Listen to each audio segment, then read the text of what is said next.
Major spoilers for Wano arc. You have been warned.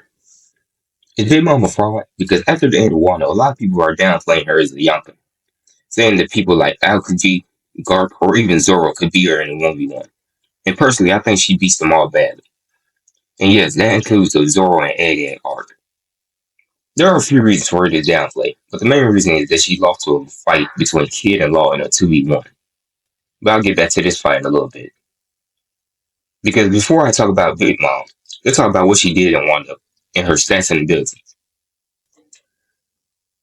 Big Mom has the Soul fruit, which allows her to take her victim's soul, which results in her instantly killing them, or drastically shortening her lifespan. But it should be noted that she can't take souls if they aren't afraid of her, or if they can't just hear her. She can use the souls she took to create beings known as homies, which are basically bringing normal things like plants, houses, or even food to life.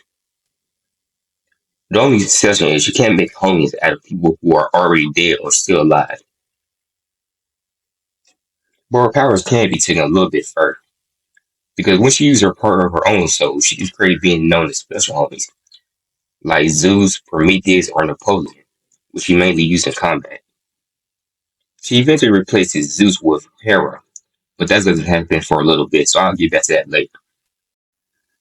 Let's talk about the people that Big Mom fought in Wano arc. And let's talk about the first fight that she had against Queen. During the time, Big Mom was suffering from memory loss, so she didn't know she had the Delphi. But even with this handicap, Big Mom still ended up being one of Kaido's strongest commanders.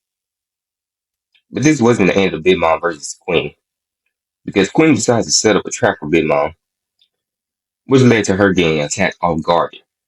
Unfortunately for Queen, though, Big Mom takes the hit, and this results in her getting her memory back. And then, right after, she immediately scares the shit out of Queen. Remind you, at the time, this is one of Kaido's strongest commanders, and one of the strongest characters we've been introduced to. The only reason Queen lived this encounter was because Big Mom passed out right after. Let's talk about who she fights next up, which is Kaido himself. Although she ends up losing this fight, she shows that she can go toe-to-toe with Kaido one-on-one.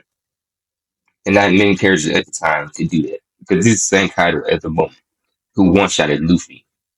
On to the next fight, when Big Mom is on the roof fighting with Kaido, against Luffy, Zoro, Hawkins, Law, and Kid. My fault, not Hawkins, Kid. While Big Mom and Kaido was fighting together, Luffy's crew had trouble handling both of them at the same time.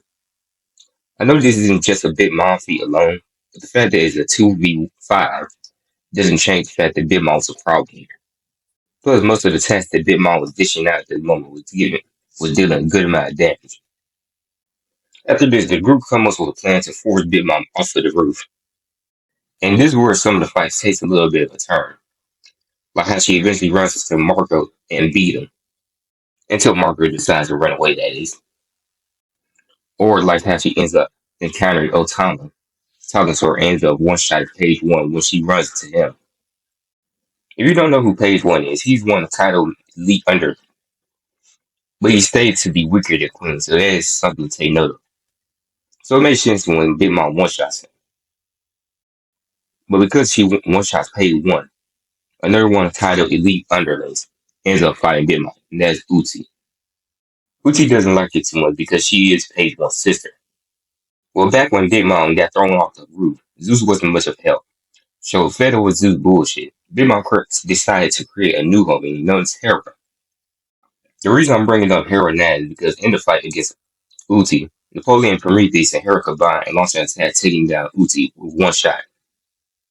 With that out of the way, that brings us to Big Mom's final fight in its arc, and that's the 2v1 against Kid and Law. They do pretty good given the fact that both of them have awakened their Devil Fruit, and given the fact that Law Devil Fruit can get back Big Mom durability. During the fight, Kid uses his Devil Fruit to Big Mom suffered injury from Kid, which resulted in her breaking her bones. But Big Mom uses her fruit to bring her bones to life and tell them to get back into place. Then use her fruit again to make herself stronger.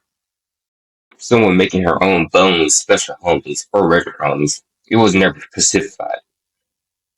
At this point, Kid is completely tired of fighting Big Mom and decides to use his strongest attack. This doesn't really do nothing except push her a little bit, which results in her taking the attack completely again, his strongest attack. But with the help of Law, they finally force her off the island, making her fall to her death in lava. That pretty much wraps up Big Mom time in Wanda, which was around 7 fights, and she only lost two. One if you don't consider that last one a loss, which it was more technically rained out. Plus, the only time someone did significantly damage to her, which was Kid breaking her bones, she was able to heal it right away. So was Big Mama fraud? Of course not. She probably one of the most legit characters in the show. So stop downplaying this